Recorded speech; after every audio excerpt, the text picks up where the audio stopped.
Glycolysis पढ़ना start करें। Glycolysis कहाँ से स्टार्ट होगा? One molecule of glucose 6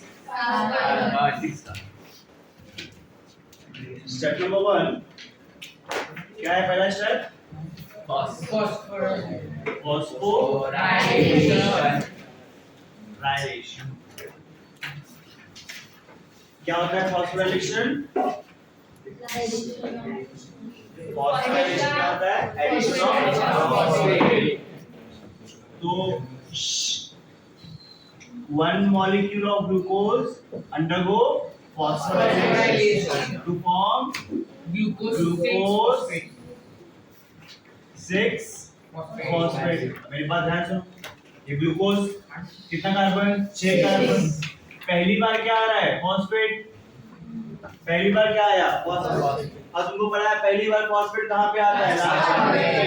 last carbon glucose के पास फर्स्ट है 6 कार्बन है। One molecule of glucose 6 phosphate. समझा इतना? समझा?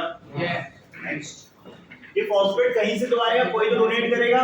तो डोनेट करने वाला कौन होगा? एटीपी। और किसमें कन्वर्ट हो जाएगा? एटीपी। हमने पढ़ा था एटीपी ब्रेक होगा, एडीपी और क्या बनाएगा? IP.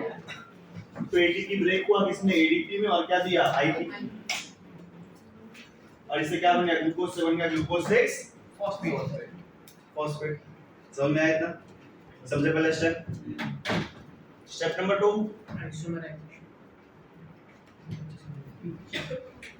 Step number 2 is isomerisation.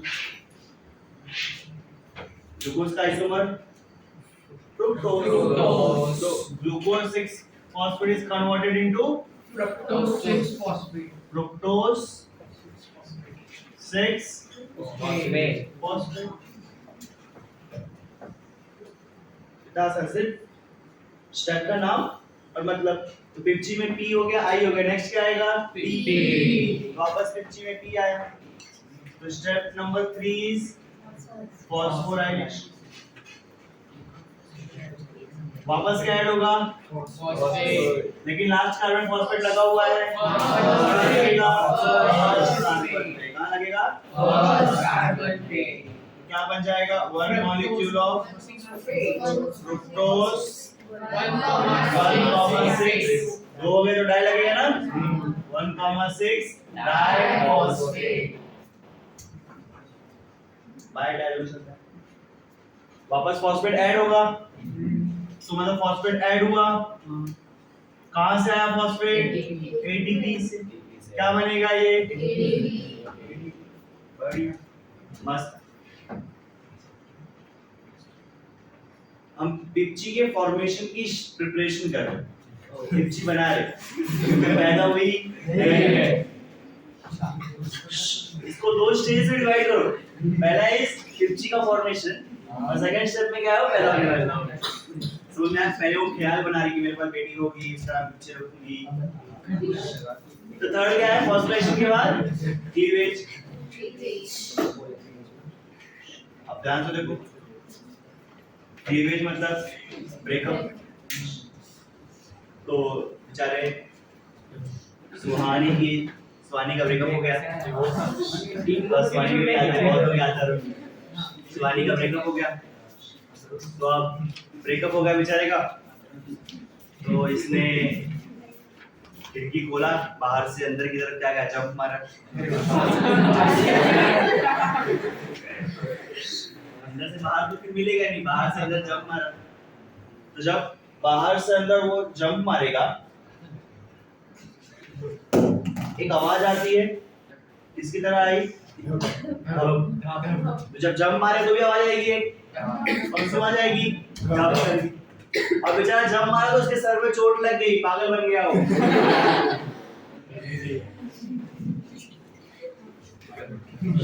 तो बेचारे का ब्रेकअप हुआ। ब्रेकअप हुआ तो सुसाइड करने की ट्राई किया, जब मारा तो आवाज कैसी आई, दम, और सर में चोट लगी, क्या हो गया, पागल। इंपॉर्टेंट क्या, पागल होना इंपॉर्टेंट है कि वो गिरना इंपॉर्टेंट है? पागल होना इंपॉर्टेंट है ना, सीधी सी बात है। तो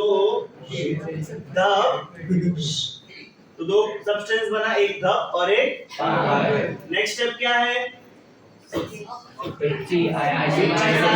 आइसोमेराइजेशन। दूर में इंपॉर्टेंट कौन है? धप किसमें कन्वर्ट हो जाएगा? पागल। समझ में आया ना? स्टेप नंबर 5 क्या नाम है इसका? आइसोमेराइजेशन। तो दोनों में ज्यादा इंपॉर्टेंट कौन है? पागल। तो इधर किस में कन्वर्ट हो जाएगा? पागल में। तो कितना पागल बन गया? एक पहले से था और एक नया आ गया। दो मॉलिक्यूल ऑफ पागल इज फॉर्म। समझा इतना? कितना मॉलिक्यूल है पागल का? दो मॉलिक्यूल। समझा? ध्यान सुनो, कितने कार्बन का है ये? 6 कार्बन। ये 6 कार्बन, ये 6 कार्बन, ये टूट गया ना 6 कार्बन, तो 3 और 3 और 3, ये कितने कार्बन? 3। समझा? नेक्स्ट धप क्या है? धप is di hydroxy acetone phosphate. पागल इज फॉस्फोग्लिसरल्डिहाइड। मेरी बात ध्यान सुनो, पागल कितने कार्बन का?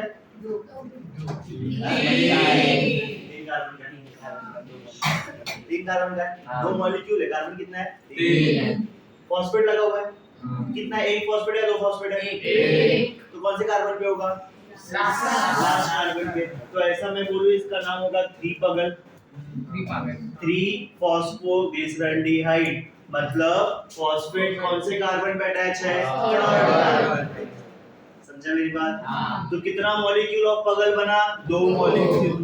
2 molecule of 3 phosphoglyceraldehyde is form. समझा इतना? समझ में आया? हो गया 5 स्टेप, हमने प्रिपेयर कर लिया 50, तो इसीलिए 5 स्टेप को क्या बोलते हैं? Preparatory phase.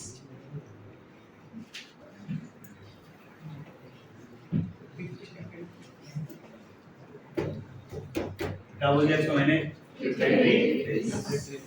प्रिपरेशन हो गया। अब क्या आएगा? रिजल्ट। वो पैदा, that is pay off, result आ रहा है। ठीक है, तो कहां पे आता है अभी? यहाँ पे 3 फॉस्फोग्लिसरल्डिहाइड। तो 3 फॉस्फोग्लिसरल्डिहाइड विद कितना का मॉलिक्यूल? 2 मॉलिक्यूल। कितना कार्बन? 3 कार्बन। नेक्स्ट स्टेप क्या है? ओपी एक साथ है, याद रखना, सबसे इंपॉर्टेंट स्टेप है ये। ऑक्सीडेशन और फॉस्फोरेशन साथ में हो रहा है, therefore it is also known as oxidative phosphorylation।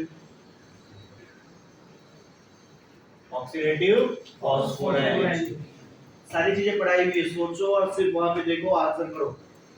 इसका नाम क्या है? पागल। पागल full form phosphoglyceraldehyde. Aldehyde, aldehyde क्या होगा? ऑक्सीडेशन। क्या बनाएगा? एसिड। तो फॉस्फोग्लिसरल्डिहाइड क्या बनेगा? Phosphoglyceric acid. अल्डिहाइड होगा तो एसिड लगा दो। समझा? समझ में आया मेरी बात? तो फॉस्फोग्लिसरल्डिहाइड किस में कन्वर्ट हो गया? Phosphoglyceric acid. समझ में आया इतना? Yes sir. समझा? फॉस्फेट अभी कौन से कार्बन पे होगा? थर्ड कार्बन पे। तो थर्ड कार्बन पे फॉस्फोग्लिसरिक एसिड। समझा? तो 3 पागल किस में कन्वर्ट हुआ? 3 कीजिए, उसी में 3 बॉटल पिएगा अभी आज।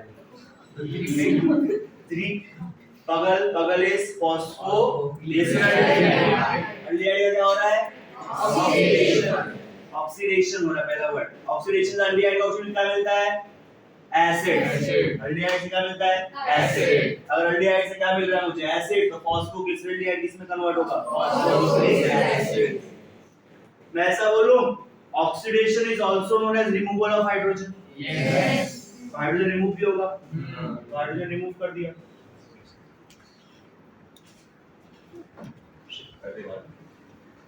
तो मैंने क्या किया? हाइड्रोजन रिमूव किया। एक पगल से कितना हाइड्रोजन निकलेगा? तो ये हाइड्रोजन कौन ले लेगा? तो ये हाइड्रोजन को एक सब्सटेंस लेगा जिसका नाम है NAD, और ये क्या बनाएगा? NADH। हाँ, बात पड़ी, समझ में आया इतना? चलो अभी खत्म हुआ क्या स्टेप?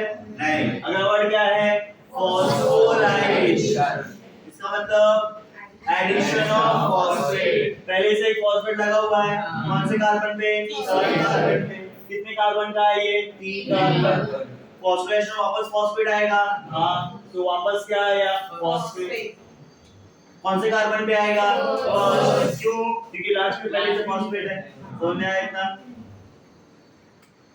तो कौन से कार्बन पे आ गया? फर्स्ट कार्बन पे। तो क्या हो गया? 1,3 दो हो गए, तो नाम में क्या लगेगा? डाई। 1,3 di phosphoglyceric acid. इसको प्यार से हम लोग कभी-कभी बिस फॉस्फोग्लिसरिक एसिड के नाम से भी जानते हैं। समझे इतना?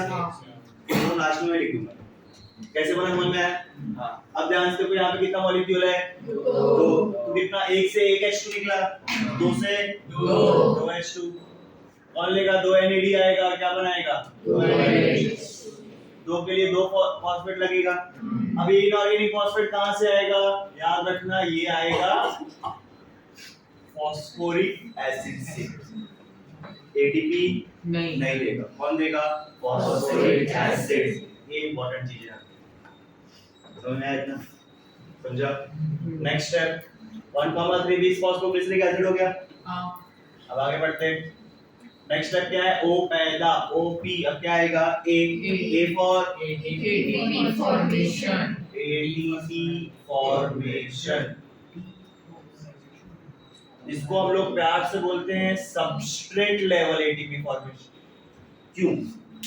ये NADH2 से भी ATP बनेगा, बट वो ETS में बनेगा बाद में। ETS तो साइकिल है, और यहाँ पे ATP डायरेक्ट बनेगा। समझ में आया? तो ATP दो जगह बनता है, एक यहाँ डायरेक्ट बनेगा और एक इन फ्यूचर बनेगा। तो ये डायरेक्ट बनने वाले को क्या बोलते हैं हम लोग? Substrate level ATP formation. समझ में आया इतना? तो 1,3 फॉस्फोग्लिसरिक एसिड, मैंने ATP formation also known as dephosphorylation, मतलब रिमूवल ऑफ फॉस्फेट। ऐड पहले कौन से कार्बन पे किया था? लास्ट। और बाद में किस पे किया? फर्स्ट। रिमूव पहले फर्स्ट से करोगे और फिर लास्ट से। समझ में आया? समझा? तो पहले कार्बन से फॉस्फेट जाएगा, तो मैंने फॉस्फेट को बाहर निकाल दिया।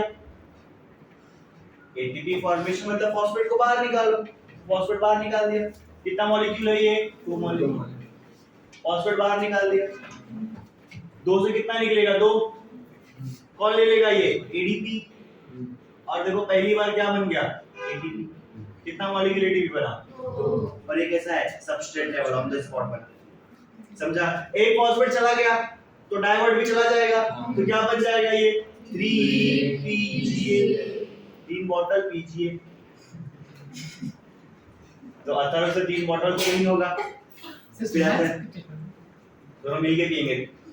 तो दोनों ने बात किया कि डेड बॉटल को नहीं पिएंगे, अपन एक बॉटल पी लेंगे। तो 3 PGA is converted into 2 PGA।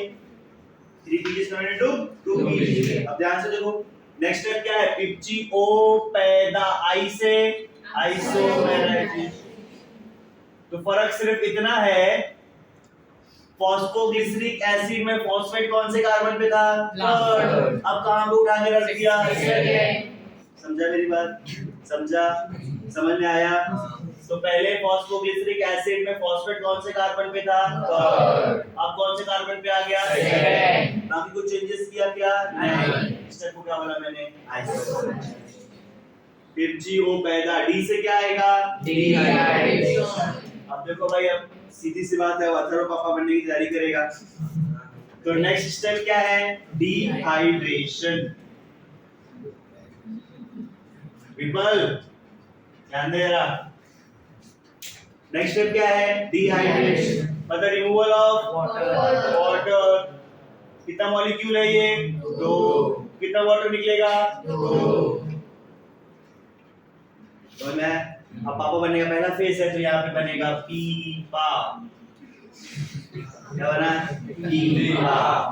9 step हो चुके, 10वें में कंप्लीट पापा बनना है। 5 का एक बार और पा आएगा, और लास्ट वाला पा कौन सा है? Pyruvic acid.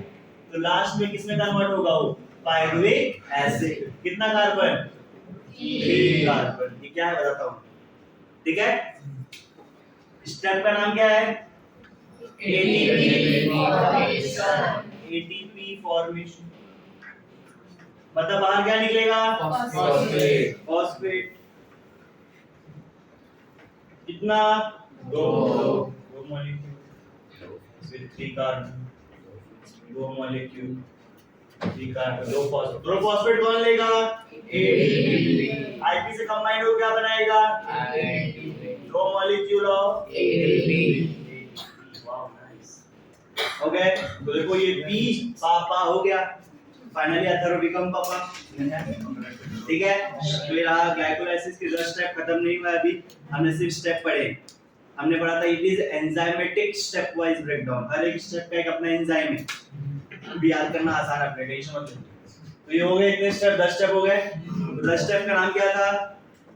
डिप्जियो पैराफाइट। P stand for phosphorylation. उसका मतलब पहला फॉस्फेट कौन से कार्बन में होगा? दूसरा फर्स्ट। नेक्स्ट स्टेप क्या था? आइसोमराइजेशन। थर्ड क्या था? Phosphorylation. Fourth cleavage. Fifth isomerization. Sixth था ऑक्सीडेशन। फॉस्फोराइलेशन। ऑक्सीडेशन, अगर मैं अल्कोहल का ऑक्सीडेशन किया तो क्या बनता है? एल्डिहाइड। एल्डिहाइड कीटोन का ऑक्सीडेशन किया तो एसिड। उल्टा गया तो रिडक्शन। ऑक्सीडेशन में addition of oxygen, removal of hydrogen. समझा इतना? फिर इसके बाद वाला स्टेप क्या था? ATP generation. एटीपी फॉर्मेशन क्या था? डीफॉस्फोराइलेशन। मतलब फॉस्फेट क्या होगा? बाहर निकलेगा। पहले कौन से कार्बन से निकलेगा? फिर कौन से कार्बन से निकलेगा? मतलब फॉस्फोराइलेशन का उल्टा। डी है तो उल्टा ही होगा उससे। समझ में आया इतना? ये हो गया एटीपी फॉर्मेशन। नेक्स्ट स्टेप क्या है? 6 से उसके बाद क्या है? आइसोमराइजेशन। फिर क्या है? डिहाइड्रेशन। डिहाइड्रेशन और रिमूवल ऑफ वाटर। और लास्ट में क्या है? ATP formation. समझ में आया इतना? वो आ गया, मतलब ये लिखने कुछ बड़ी बात नहीं। ग्लूकोज से स्टार्ट करो। पहला स्टेप फॉस्फोराइलेशन। ऐड क्या होगा? फॉस्फेट। कौन देगा? एटीपी। क्या बनेगा? Glucose 6 phosphate. ठीक? Glucose 6 phosphate. अगला स्टेप क्या है? आइसोमराइजेशन। ग्लूकोज का आइसोमर क्या बनाएगा? नेक्स्ट स्टेप क्या है? फॉस्फोराइलेशन। क्या ऐड होगा? एक का 6 कार्बन पहले से है, अब कौन से कार्बन पे आएगा? फॉस्फेट। 1,6 डाइफॉस्फेट। क्या हुआ उसका? क्या बना? दफर। दफर गिरेगा, पगल बन जाएगा। दफ किसमें कन्वर्ट हो गया? दफ इज कन्वर्टेड इनटू पगल। पगल कितने मॉलिक्यूल बन गए? 2। नेक्स्ट 2 मॉलिक्यूल ऑफ 3 पगल इज फॉर्म। 3 पगल मतलब जो फॉस्फेट अटैच है कौन से कार्बन में? ये जो इनके 7 नंबर है ना, ये बताता है कि मेरा फॉस्फेट कहां अटैच है। समझ में आया इतना? 2 मॉलिक्यूल ऑफ 3 पगल इज फॉर्म। नेक्स्ट पगल, सबसे इंपॉर्टेंट स्टेप यही था। पगल यहाँ पे है, इससे क्या बन रहा है? एसिड। क्या बन रहा है इससे? एसिड। तो यहाँ से ऑक्सीडेशन हुआ तो एल्डिहाइड का क्या होगा? एसिड। तो एक स्टेप लिख लिया, 3 phosphoglyceraldehyde, 3 phosphoglyceric acid. Next step क्या था? Phosphorylation. Addition of phosphate. Last पे लगा हुआ है, कहां लगेगा? फर्स्ट पे। और क्या बन गया? 1,3 diphosphoglyceric acid. It is converted into 3 phosphoglyceric acid, 2 phosphoglyceric acid. पीपा, और लास्ट में पीपा पापा। पीपा पीपा पापा। कांग्रेचुलेशन। तो पहला क्या था? तब the base dihydroxy acetone phosphate पगलेस फॉस्फो डिसल्डिहाइड PGAs phosphoglyceric acid one कोई बात नहीं बेस phosphoglyceric acid पापा की तरफ खराब हो गई है बीपा फॉस्फो इनॉल पायरुविक एसिड और लास्ट में फाइनली कंप्लीट हुआ पापा क्या बना Pyruvic acid. Pyruvic Acid. Acid समझ में आएगा समझा यहाँ तक समझा चलो फटाफट ग्लाइकोलाइसिस की बात करें स्टेप नंबर 1 2 3 पूरे 10 स्टेप है जिसमें से स्टेप नंबर 1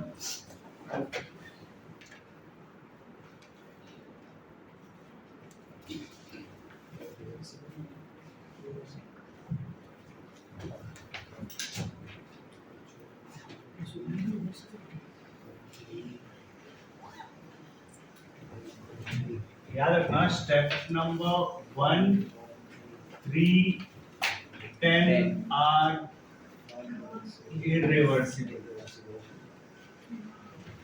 बाकी सारे स्टेप क्या होते हैं Reversible. इसीलिए जब तुम फोटोसिंथेसिस पढ़ोगे तो जब ग्लूकोज का फॉर्मेशन करोगे तो वहां पे ग्लाइकोलाइसिस का क्या आएगा उल्टा आएगा रिवर्स ग्लाइकोलाइसिस आएगा फोटोसिंथेसिस केल्विन साइकिल ठीक है तो कौन सा स्टेप फर्स्ट थर्ड और 10 कैसा है ये इरिवर्सिबल ठीक अब आगे बढ़े सबके एंजाइम्स वर्ड एटीपी आया एंजाइम का नाम काइनेज आंख बंद करके वर्ड एटीपी आया एंजाइम का नाम Kinase. एंजाइम का नाम काइनेज एटीपी यूज हो जाए फॉर्म एंजाइम का नाम क्या रहेगा काइनेज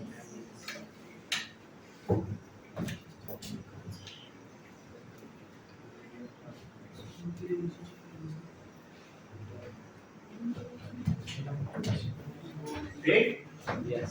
चलो अब कुछ एंजाइम याद कर सीक्वेंस से पढ़ना है बीन बीन पढ़ना है सबसे पहले स्टार्ट करते हैं सुहानी के ब्रेकअप से तो जब फ्रुक्टोज 1,6 डाइफॉस्फेट का क्या हुआ क्लीवेज मतलब जब वो टूटा दो पार्ट में इसमें धप और पगल में जब मारा तो अब ब्रेकअप हुआ है ना तो सब सुना सुना लगेगा उसको सुहानी को तो इसीलिए उसकी दुनिया कैसी हो गई है डोल गई और डोलेस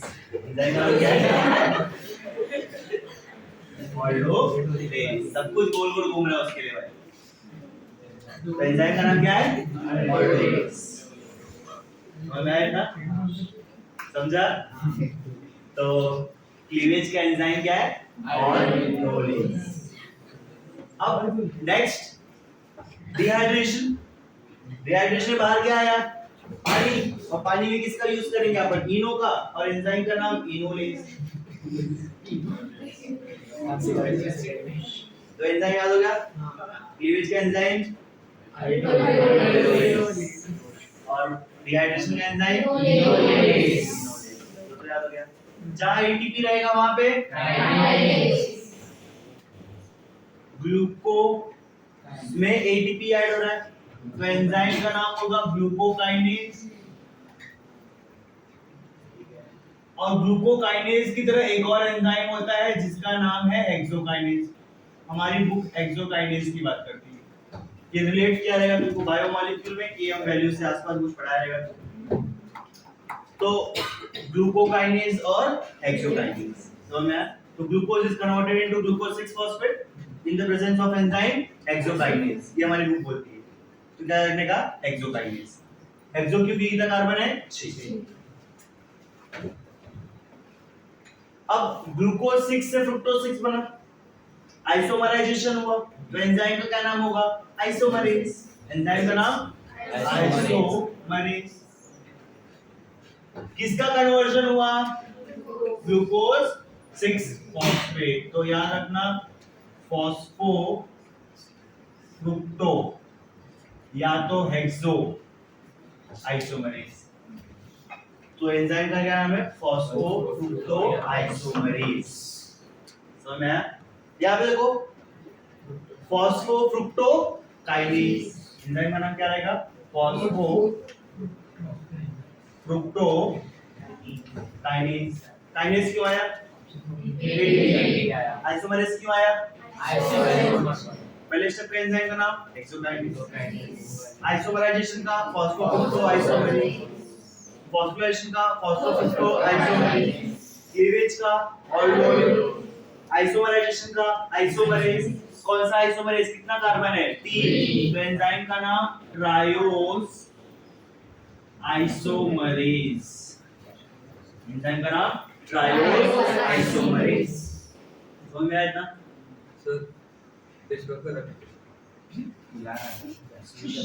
आइसोमराइजेशन तो क्या आएगा? ये ट्रायोस आइसोमरेज। समझ में आया इतना? तो कितने एंजाइम हो गए? 5 याद हो गए। तो step number 1 glycolysis, step number 1 is phosphorylation. One molecule of glucose 6 carbon undergo phosphorylation to form one molecule of glucose 6 phosphate. Phosphate कहाँ से आया? ATP से आया in the presence of enzyme hexokinase. One molecule of glucose 6 phosphate with 6 carbon undergo isomerization to form one molecule of fructose 6 phosphate. Enzyme in the presence of enzyme fructose isomerase. One molecule of fructose 6 phosphate with 6 carbon undergo phosphorylation to form one molecule of fructose 1,6 diphosphate in the presence of enzyme phosphofructokinase. Fructose 1,6 diphosphate undergo cleavage to form dihydroxyacetone phosphate and for 3 phosphoglyceraldehyde in the presence of enzyme aldolase. The is isomerizes into 3 pagal in the presence of enzyme triose isomerase. Hence 2 molecule of pagal is formed. समझा इतना?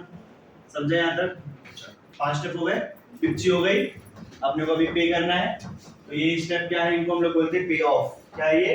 पे off. Result आ गया है पे करो का। क्या है ये? पे ऑफ। क्या हाइड्रोजन ऐड हो रही रिमूव हो रहा है? रिमूव। हाइड्रोजन इज रिमूव, तो इसलिए डी हाइड्रोजनेस। और किस में से निकल रहा है? पगल में से।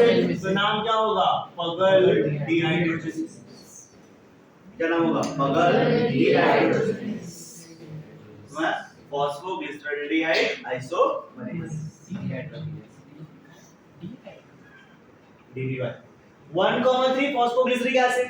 अब यहाँ पे ग्लिसरिक एसिड है, तो यहाँ पे एंजाइम का नाम काइनेज, क्योंकि क्या लगा हुआ है? ATP। एंजाइम का नाम होगा फॉस्फो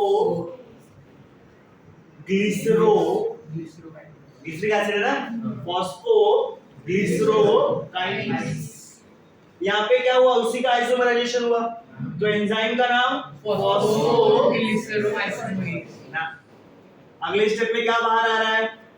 वाटर। याद रखना नाम क्या होगा? म्यूटेज। फॉस्फो ग्लिसरोम्यूटेज। यहाँ पे आइसोमरेज नहीं है, क्या आएगा? फॉस्फोग्लिसरोम्यूटेज। म्यूटेज के अगले स्टेप में क्या बाहर आएगा? वाटर। वाटर का एंजाइम इनोलिस। लास्ट में क्या है? काइनेज। क्या बन रहा है? Pyruvate acid. तो एंजाइम का नाम पायरुवेट काइनेज। इसे एंजाइम भी ना समझा इतना? हां समझ आया इतना? Very good.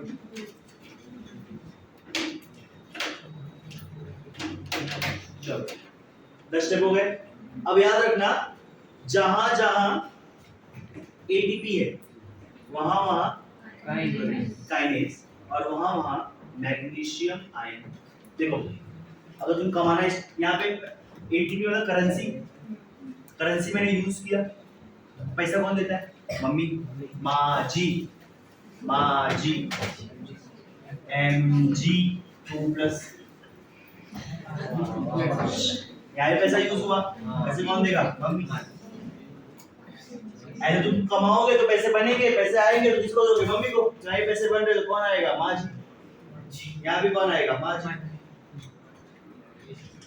Dehydration, diarrhoea, body से वाटर लॉस हो गया, तबीयत खराब होगी, तो किसकी आ जाती है? मम्मी। तो यहाँ भी कौन आएगा? माँ जी। कितनी जगह माँ जी आई? 5 जगह। और क्या आएगा? K+ यहाँ लास्ट में। माँ जी कितनी जगह आई? पहला जहाँ जहाँ ATP है वहाँ पर आएगा माँ जी।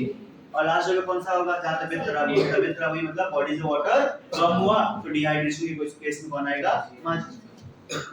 समझ में आया? ये सारे क्या है? तुमने पढ़ा है कोई भी एंजाइम को काम करने के लिए उसका एक प्रोटीन पार्ट होता है, एक non protein part. Coenzyme, cofactor, याद है? ये क्या है? वो उसके साथ कोफैक्टर है। समझ में आया इतना? कोफैक्टर, मेटल आयन वगैरह पढ़ा था ना? हाँ, तो ये वही है। समझ में आया ग्लाइकोलाइसिस? तो ये है कंप्लीट ग्लाइकोलाइसिस। ठीक है? फाइनल स्टार्ट से रिवाइज करते हैं। ठीक? फिर इस बार में इसका कुछ तो बैलेंस शीट पढ़ते हैं। तो हमने पढ़ना स्टार्ट किया glycolysis. Glycolysis also known as ACE, anaerobic phase of aerobic respiration, cytosol reaction, EMP pathway. ठीक? इसका मतलब था ग्लूकोज का breakdown. 1 molecule of glucose with 6 carbon broken down into 2 molecule of pyruvic acid, 3 carbon, 10 step, 10 enzyme. Steps क्या थे? IPCI, this is pituitary phase, और पैदा हुई that is P-off phase. IPCI से स्टार्ट किया तो हर एक वर्ड मतलब पढ़ा। फॉस्फोराइलेशन मतलब addition of phosphate, isomerization is conversion, cleavage is breakdown, oxidation तो हो गया, फिर लास्ट का डिहाइड्रेशन और एटीपी फॉर्मेशन। सारे स्टेप्स पढ़े हमने। पहले ये रहा सारे स्टेप, 5 स्टेप प्रिपरेटरी के। ठीक है? फिर ये पढ़े 5 स्टेप पे ऑफ। समझा इतना? समझ में आया? हाँ। इन सबसे एक रिजल्ट ऑब्टेन हुआ।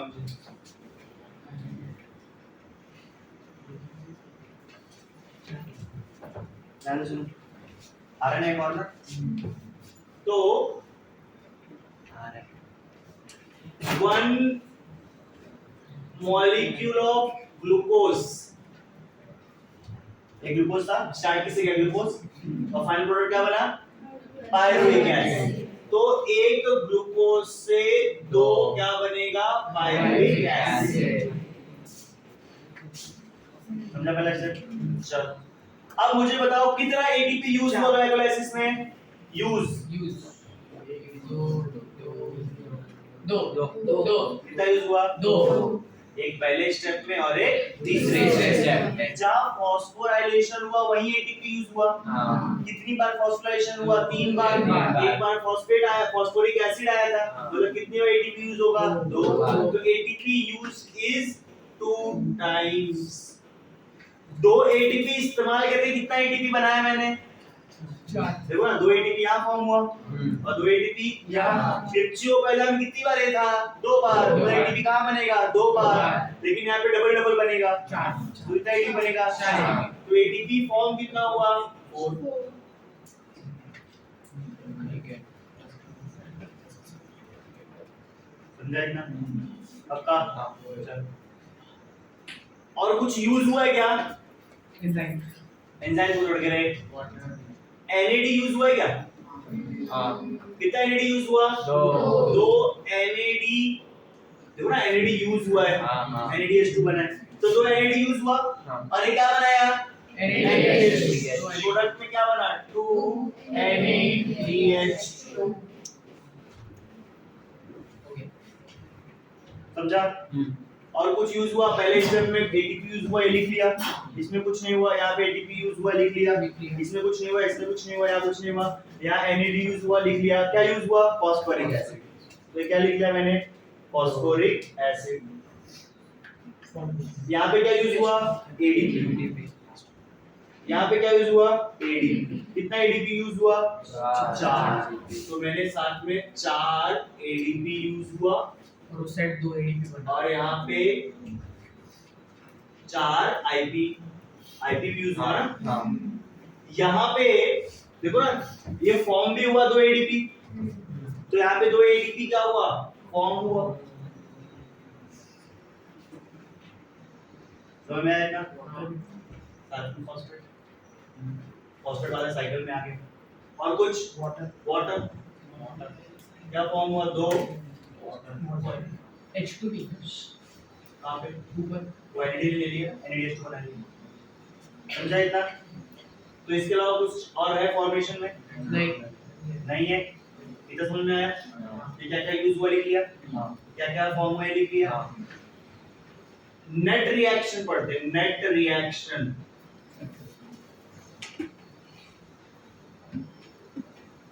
ये कैंसिल होगा, कितना बचेगा, 2। अरे 2 4 फॉर्म हुआ, 2 यूज हुआ, तो बचा कितना एटीपी, 2। ठीक है, है ना? ये 2 एडीपी, ये 2 आईपी कैंसिल हुआ, इससे इसे कैंसिल हुआ, क्या बनेगा, 2 ADP 2 IP 2 एडीपी बचेगा और 2 IP और कुछ कैंसिल हो रहा है, नहीं। तो क्या हुआ, 1 molecule of glucose plus 2 AD 2 NAD plus plus 2 ADP plus 2 2 IP plus 2 H3PO4 H3PO4। इसको नहीं लिखिए, इसका कोई जरूरत नहीं है, इसको छोड़ देना। ठीक है, इससे क्या होगा, एक ग्लूकोज से क्या बना, 2 मॉलिक्यूल ऑफ पायरुविक एसिड। समझा इतना? और साथ में NADH क्या बना, 2 मॉलिक्यूल ऑफ NADH2। साथ में ADP ATP से क्या बना, 2 मॉलिक्यूल ऑफ ATP। साथ में क्या बना, 2 वाटर। समझा इतना? समझा? नेट रिएक्शन समझा? हाँ ग्लूकोज से क्या बना, पायरुविक एसिड। समझा? NADH2 बना, 2 ATP और 2 H2। चलो 2 सवाल लिखे हैं, सिर्फ 2 क्वेश्चन, वही एग्जाम में। तो बहुत सारे question. Total ATP form, 2 total ATP form, 2 total ATP form 4 net नहीं पूछा मैंने। टोटल ATP फॉर्म कितना स्टेप में 2 और एक स्टेप में 2, कितना ATP बन रहा है, 4।